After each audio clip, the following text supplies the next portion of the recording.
다 그랬죠. 그 겉에 그 유리질 겉질이 반짝반짝하는 거.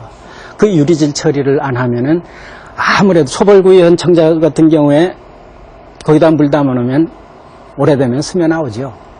그러니까 그릇이 이상적으로 되려면은 물이 조금도 새 나오지 않아야 된다.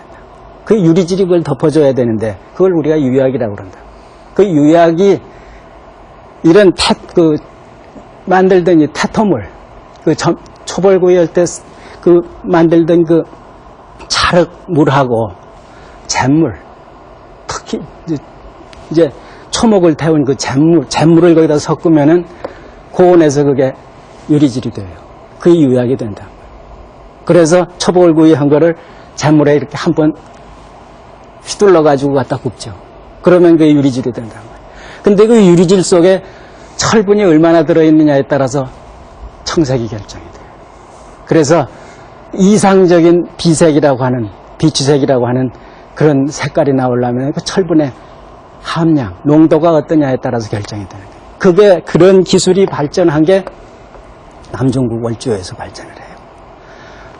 발전하는데 그 얘기를 길게 하려면 지금 한정이 없어요. 그래서 지금 빨리 고려로 돌아와서 고려 청자 얘기를 해야 되는데, 어쨌든 그래서 그게 이미 중국에서는 그런 유약 발명이 언제부터 되냐면 서기 전 9세기경부터 자연유약이 이렇게 발명이 돼요.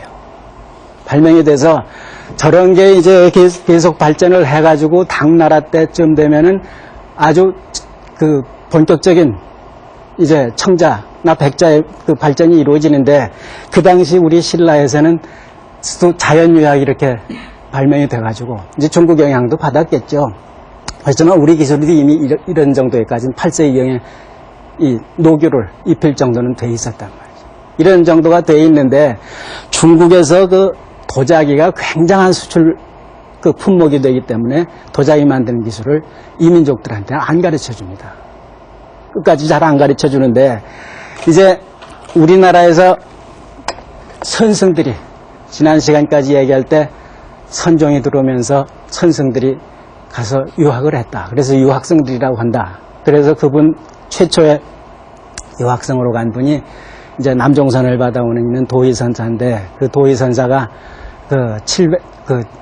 774년에 처음 남중국에 가서 인가를 받아온다 했어요. 그 이후에 이제 뭐 무수한 선사들이 계속 가가지고 인가를 받아오는데, 이때 이 천사들이 중국에 갔을 때 한때는 이 청자가 월주에서 쇠퇴했어요. 당나라가 건국하던 초기에는 문화 중심이 북쪽으로 가니까.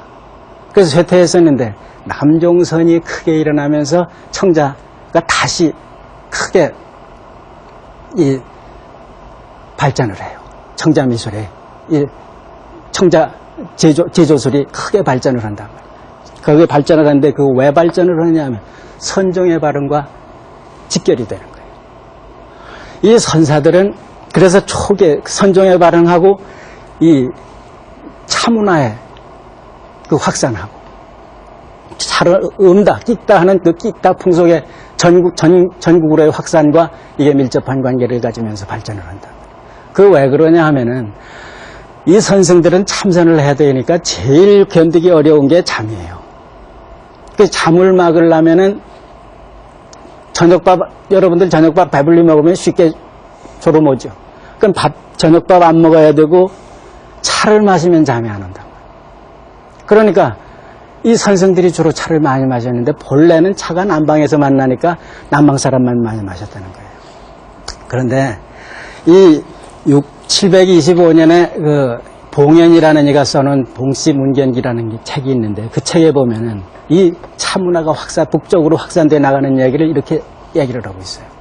725년경쯤에서 이 산동반도 그 태산에 영암사라는 절이 있는데 거기 항마사라는 선생이 있었다는 거예요.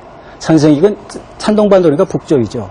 선생이 잠을 안 자려고, 용맹정진해서 잠을 안 자려고 차를 마시기 시작하니까 그 풍속이 그만 북중국으로 확산이 되기 시작했다. 그런데 차를 마시려면은 다기가 제대로 갖춰져 있어야죠. 근데 선생들은 사실 이런 이런 푸른 그릇을 아무 장식 없는 푸른 그릇 선호하게 돼 있죠.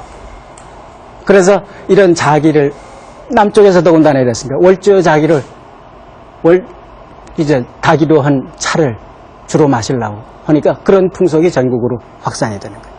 그래서 남종선이 전중국으로 확산되고 또 신라로까지 확산되어 오니까 그걸 타고 같이 청자 문화가 크게 일어나가지고 청자 제조가 이제 대발전을 제조술이 수요가 있으면 항상 그 공급이 있게 마련이니까 그래서 대발전을 하게 되는데 우리 쪽에 외국 사람한테 안 가르쳐 주려고 아무리 해도 우리 신라의 선생들이 가서 지금도 그렇지만 이 성직자라는 건 못 들어가는 데가 없는 겁니다. 성직자를 막을 곳은 한 군데도 없어요. 그러니까 직접 만드는데도 만든 거 안 보여주려고 그렇겠지만 가서 보기도 하고 또 선생들이 회유해서 신라로 꼬드겨가지고 올 수도 있어요.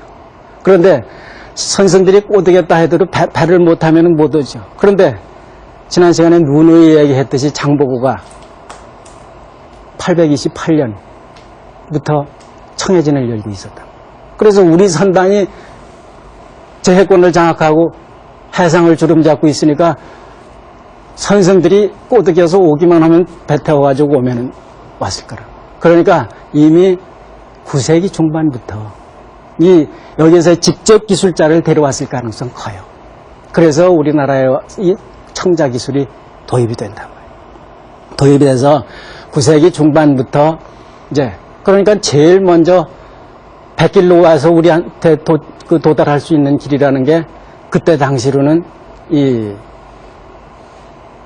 남쪽 영산강하고 또 장흥만 일대 그 완도가 청해